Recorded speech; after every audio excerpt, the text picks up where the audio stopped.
Bom, pessoal, vamos ver a parte de criar personas e desenvolver ideias. Lembrando aqui, né, só recordando que no nosso processo do Scrum a gente está aqui na parte da iniciação, né, onde eu tenho o documento de visão que já foi feito e agora a gente tem que ir para a história do usuário. Só que antes disso, vamos entender um pouquinho melhor, né, sobre o que a gente vai fazer para conseguir fazer histórias dos usuários relevantes que estão relacionados com o nosso projeto. Lembrando que a gente está usando o método iStarThinkBot, né? Tá? Onde tem levantar necessidades, desenvolver requisitos de cliente e produto, desenvolver, analisar e validar o protótipo, né? Tá? Isso aqui a gente já fez o levantar necessidades, que é o quê? É montar o documento de visão. Na verdade, aqui eu vou dizer o que eu quero fazer. Não estou pensando em como, não estou pensando em ser um aplicativo, é o que eu estou fazendo, tá? Agora a gente vai começar a entender um pouco melhor na hora que a gente for criar personas, e a partir do momento que a gente criar personas, a gente vai desenvolver as ideias que vão ser o que a gente vai desenvolver. Então, qual o objetivo de criar personas? Identificar os perfis de usuário e outros atores-chave que serão afetados ou envolvidos pelo sistema. Todos aqueles que estão relacionados com o meu sistema, eu vou colocar aqui, não só aqueles que vão usar o sistema, tá, gente? Todo mundo que está relacionado. Por quê? Porque alguma coisa que tem um terceiro lá no meio da história, a gente pode incorporar o que ele faz, aí a pessoa não tem que pedir para ele fazer, ou, né, a gente também vê que precisa ter um aplicativo ou parte do nosso sistema tem que estar contemplando esse cara de alguma forma. Então, é para isso que eu vou criar essas pessoas. É o mapeamento do contexto de vida do usuário e atores-chave do tema do sistema. Então, você viu, eu vou ter os usuários e os atores-chave, tá? Aqueles que influenciam dentro do meu sistema. É uma forma de humanizar o sistema e fazer com que esses sistemas atendam às reais necessidades dos envolvidos, tá? Que a gente não esqueça de nada.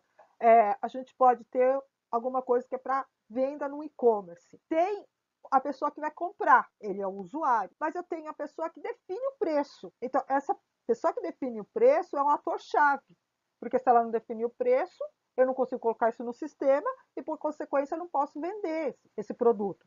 Então, não adianta só eu colocar os usuários, tem que pegar todo mundo que está envolvido, mesmo que, por exemplo, esse cara que vai colocar o preço no produto, ele está num outro sistema que não sou nem eu que desenvolvo, mas eu vou ter que pegar desse sistema no formato dele para poder ter os preços que eu tenho. Então, ele é uma pessoa-chave, né? Ele é uma pessoa importante, porque se ele não alimentar o sistema, não adianta nada. Eu tenho que pegar esses atores, né, essas personas, e pensar o que as pessoas falam em relação àquilo que eu estou querendo escutar dele, né?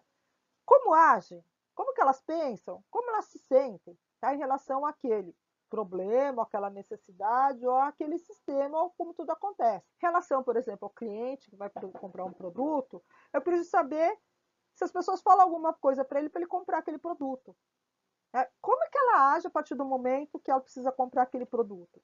O que elas pensam a respeito daquele produto? Como elas se sentem comprando aquele produto? Da mesma forma que se eu pegar um ator-chave, por exemplo, o cara que coloca o preço no produto. O que as pessoas falam em relação a ela colocar o preço? Isso é importante? Ela vê importância nisso? Ela não vê importância nenhuma? Então, se o preço demora para cair, não tem problema. Aí você fala assim, mas professora, tem que ver isso dentro do sistema? Às vezes tem que ver. Porque se o preço do produto não é atualizado, por que ele não é atualizado?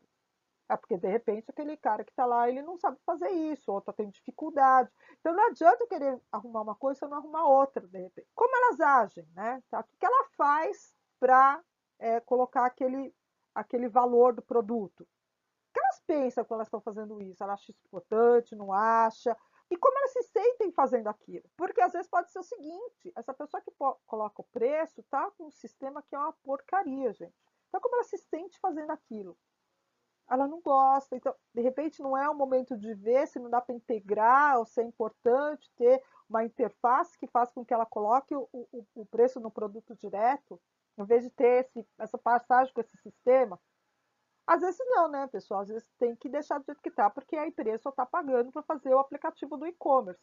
Mas você já sabe que lá é um gargalo, você sabe que lá é um problema, você pode apontar isso para o seu cliente. Pode ser que o meu sistema não funcione, mas não é porque o meu sistema não funciona, é porque a pessoa que tem que colocar o preço, ela não está atualizando direito por conta disso, disso, disso. E aí você pode até tentar ajudar a melhorar a vida dessa pessoa. Qual que é a técnica?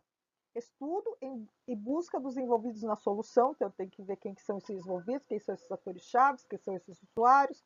Eu posso fazer entrevistas com os envolvidos na solução, eu posso, com o estudo de entrevista, criar mapas de empatias e as personas. Eu também posso fazer entrevista com os usuários mesmo, né? Tá? Eu posso fazer uma enquete, posso fazer um questionário, né? Tá? Eu posso fazer tudo isso. E qual que vai ser o artefato final? São as personas e os seus perfis.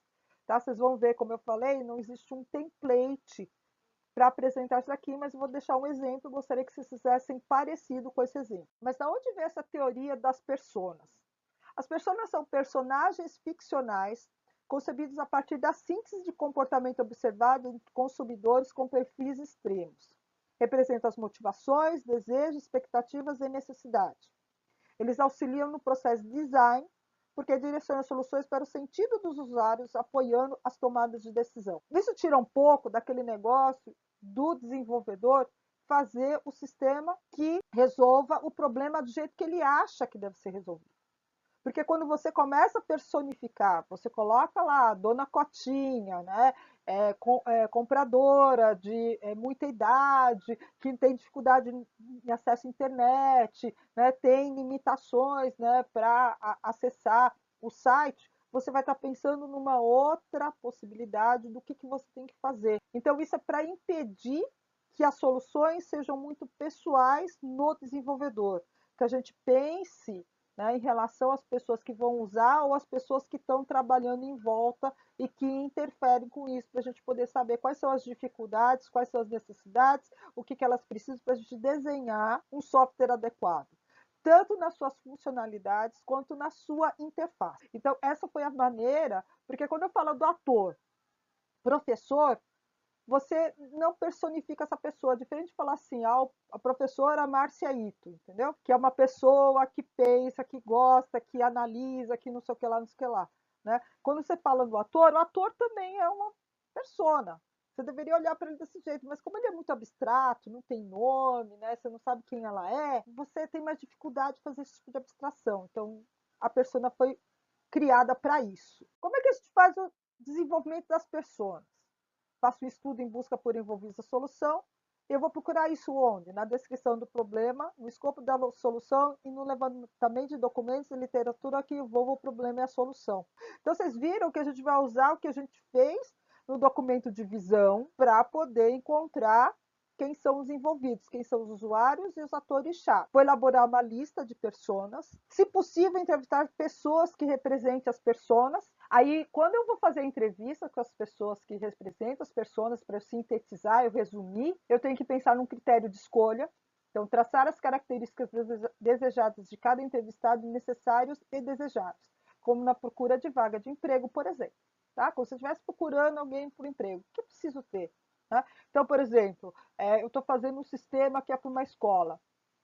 Em vez de eu falar do aluno, não, eu tenho que falar que tipo de aluno eu quero. Quero o aluno estudioso, o aluno que é preguiçoso, o aluno que só quer tirar o diploma, o aluno que quer aprender. Né? Então, vocês viram que aqui, quando a gente fala de persona, mesmo quando a gente fala de um, não é de um só. A gente vai pegar as características e depois a gente vai falar assim, a gente vai juntar todos esses alunos e falar assim, que tipo de sistema que eu tenho que fazer se eu quero agradar todos eles. O que tem em comum? O que não tem em comum? Eu vou agradar todo mundo se eu também pensar naquele problema, né, do aluno que tem dificuldade. Então, eu vou montar alguma coisa para aquele aluno que tem dificuldade. Então, é por isso que eu falo de persona. Então, aqui o critério de escolha para entrevistar a pessoa também nos ajuda a ver que tipo de persona eu vou ter.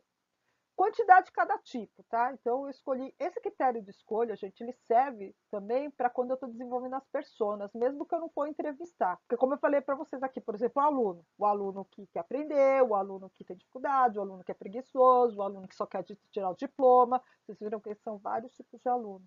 E cada um deles tem suas características, e cada um tem seus problemas, e a gente vai ter que atender esse povo. Mas se você for fazer uma entrevista, aí eu tenho que saber qual a quantidade de cada tipo. Então, depende de quando se tem ou qual público que se quer alcançar. Pode fazer um cálculo de quantas pessoas são representativas. Isso geralmente é feito aí em pesquisa de mercado. Pesquisa de mercado, né, eu quero saber se aquele produto, né, vai ter aceitação, aí eu peço uma pesquisa, né, de mercado. Aí o que, que eu vou fazer? Eu vou pensar assim, tem esse tipo aqui de pessoas, eu vou entrevistar quantos delas para poder ter uma massa, ter um número, e que as opiniões dela eu possa elencar e ver o que tá, aquilo que aparece mais, né? Eu consigo padronizar o aluno preguiçoso, por exemplo. E isso tem até fórmulas estatísticas para fazer isso, né? Tá? Mas também pode ser de todo, né? Você não pode ser em uma única pessoa, 10, 20, né? Tá? A gente tem que sempre pensar, né, em qual que é a representatividade. No caso de entrevista fora da empresa que se fará o projeto, é necessário ter um termo de consentimento livre e esclarecido para posteriormente não ter problemas. Por quê? Porque a pessoa ela pode falar assim, não, pegou minha ideia, né? E aí te processar, entendeu? Então você tem que ter esse termo, né, que você pode usar os dados dela. Se ela falou que não vai assinar o termo, você não entrevista, os dados dela não podem ser utilizados. Em caso de entrevista fora da empresa, manter o anonimato, tá? É obrigado a manter o anonimato se você fizer essa entrevista fora da empresa. Diria que mesmo dentro da empresa, se você não manter o anonimato, ninguém vai querer responder. Para não se perder, é importante ter um roteiro com os principais pontos que você precisa coletar. Não é para você pegar e fazer um questionário, né? E a pessoa vai falando, você vai, né? Qual a próxima pergunta? Mas tem que ter na sua cabeça o que, que você quer, quais são as informações que você quer obter. Então, é melhor que você escreva, mesmo que se você não for o único, porque se você for o único que está entrevistando, beleza, mas de repente você está pedindo para 4 pessoas entrevistarem. Todo mundo tem que entrevistar da mesma forma, senão eu vou ter coleta de informações desencontradas e aí eu não vou conseguir fazer esse resumão aí, né, para caracterizar a minha persona. E a partir daí, elaborar um mapa de empatia que pode ser feito com template ou por meio de um mapa mental. Pode fazer dessas duas formas. E como é que é? Então, o mapa de empatia é esse aqui. Então, você vai colocar aqui a pessoinha no meio, vai dar um nome para ela, uma profissão, uma idade, né? Aí você vai escrever aqui o que ela sente, pensa, o que ela vê, né? O que ela escuta, o que ela diz e faz, qual é a dor dela e quais são os ganhos dela. Então, isso é uma forma, é um mapa de empatia. Tá? Não precisa. Eu diria para vocês, tem muita gente que acaba fazendo mapa de empatia porque é dele que sai aqueles perfis, né? Tá? Então fica mais fácil de montar os perfis depois. O que é o mapa mental? Que você pode usar também para montar os perfis, né? Montar as pessoas. Então, o mapa mental foi criado por Tony Buzan. É uma ferramenta que é utilizada para organizar, memorizar ou analisar o conteúdo específico. São ótimos para auxiliar no processo criativo de brainstorming, organização e relacionamento das informações coletadas no brainstorm. Existem algumas ferramentas, MindNown, FreeMind, XMind e Google. Eu não sei quais deles são free, mas o FreeMind é o que é free, né? Tá? Esses outros aqui eu não sei se eles são, tem um trial aí de 30 dias, tá? Mas é só procurar também, né? Mapa mental, desenvolvimento de mapa mental, que vocês vão ter bastante ferramenta na web, principalmente colaborativa. Esse aqui é um exemplo, tá? Então, esse daqui foi um pessoal que fez um trabalho, né, lá no Ministério da Saúde, né, e eles usaram o mapa mental para coletar o que eles entrevistaram. Eles fizeram entrevista das pessoas, né? Então, porque usa para, né? E aí cada um respondeu aqui e o seu desdobramento. Essa aqui é uma outra forma de você montar esse mapa mental, né? Diria principalmente quando você faz uma entrevista, é uma forma muito boa, né? Ao invés de fazer um mapa de empatia. Mas tem gente que faz mapa de empatia também. Isso aqui é um exemplo. E como é que eu faço o desenvolvimento da persona? Então, a partir do mapa de empatia, derivado da análise do estudo e das entrevistas, para cada persona encontrada, cria o seu perfil. Tá? Isso aqui é um exemplo, tá? Inclusive que eu peguei na internet. Então, você vai falar o nome, tem que colocar o nome, tem que colocar uma idade, tem que falar quem ele é, uma característica dele. Aí aqui ele fez, como ele se encontra, pontos de cuidado, o que ele não quer, o que ele quer, né? O que ele compra da gente, né? Isso daqui foi feito aqui para um produto. Eu tenho um outro exemplo aqui para você, né? Que é a documentação das pessoas e seus perfis, que foi feito por aquele pessoal que fez aquele trabalho que eu falei para vocês do Ministério da Saúde. Eles fizeram as entrevistas, coletaram e encontraram, né? Lindalva de Moura Antunes, servidora do Ministério da Saúde, administradora, 47 anos, divorciada. E ela tem um lema: é preciso disseminar a cultura de monitoramento e avaliação.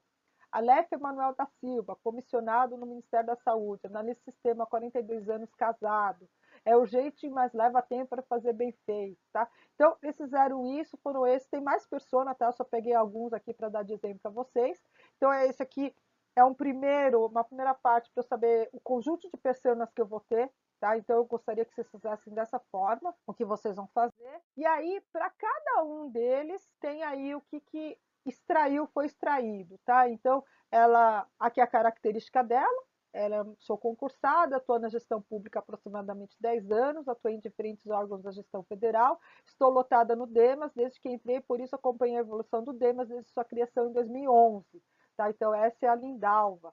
Qual é a missão? O que ela interpreta de missão do departamento lá? Né? Qual que é o público-alvo lá do sistema, né? Essa SAGE, que era o sistema que o pessoal estava estudando. Né? Então, quem ela acha que é o público-alvo? Qual que é a necessidade que ela encontra para fazer aquele sistema? Qual que é o desejo que ela tem? Essa que é um típico exemplo de uma pessoa que não vai fazer uso dessa tal de SAGE, mas ela é uma pessoa que vai alimentar essa SAGE, vai colocar as coisas dela, o que ela acha que tem que ter, tá? E aí eu confronto isso depois com quem usa, né? E até consigo ver onde está a divergência, por que essa tal de SAGE não responde aquilo que todo mundo quer, talvez aqui a pessoa não tem muito conhecimento qual é a necessidade. Então, às vezes, vale a pena depois conversar com quem está representando aqui, ou você sabe que esse é um ponto de atenção que você tem que conversar para poder saber e inserir, né, o conteúdo correto dentro do sistema que você está fazendo. Esse aqui é um outro, né? Então, a Cláudia, diretora de saúde SMS Santa Dulce, né? Então, essa daqui, na verdade, é o que? É a usuária. Como gerencia e decide, né? E aí, o que ela usa? Porque se eu estou montando um relatório, né? Se ela usa isso, não usa, ela faz uso do sistema, quais as informações que ela precisa, quais são os desejos dela, né? Tá? Então, você vê aqui, ó, que é uma história como se fosse uma pessoa. E aí, a partir daqui, eu consigo saber o que eu quero, o que eu preciso, o que a gente vai desenvolver, né? O que o nosso aplicativo, o que o nosso sistema vai ter para essa pessoa. Com isso, gente, vamos aqui, né, no exemplo de como é criar essas pessoas. Então, lembra que eu tinha a descrição do problema lá no documento de visão? Então, você vai pegar lá e vai pegar o quem afeta. Quem afeta, tá? São desde usuários até atores chaves. No impacto também você pode ter colocado. Então você vai olhar e vai procurar, né? Mas principalmente no afeta, tá? Que eu vou encontrar a persona. Então, outro documento que eu vou ajudar no objetivo do sistema. Então, quando eu falo para quem é, então eu provavelmente estou falando dos usuários. Mas aí eu também tenho aqui, ó, procura inteligência para ajudar as pessoas carentes. Na solução posso ter ONGs e benfeitores, pode estar repetido com outro, mas não vale a pena marcar. Depois você vai lá e faz uma lista, tira quem não serve ou, né, aqueles que estão repetidos. Esse aqui é o pessoal que fez, né, daquele documento de visão, né, eles montaram um mapa de empatia, né? Então, eles montaram aqui, ó, tem a Ana Clara Vasconcelos, estudante de Ciências Sociais, né? Estudante, 23 anos, solteira. Temos que conscientizar a sociedade sobre o amparo às mais vulneráveis. Tem o Jonas, que é assistente social, tem o James, que é o chefe de cozinha. Por que o chefe de cozinha? O James, eles pegaram alguém que gostaria de estar oferecendo alguma coisa pela ONG para ajudar as pessoas. No caso aqui, ele está querendo ensinar a cozinhar. Né? Então, vocês viram aqui que esses foram as personas que esse pessoal encontrou. E aí, depois disso, eles montaram o quê? Eles optaram por montar um mapa de empatia.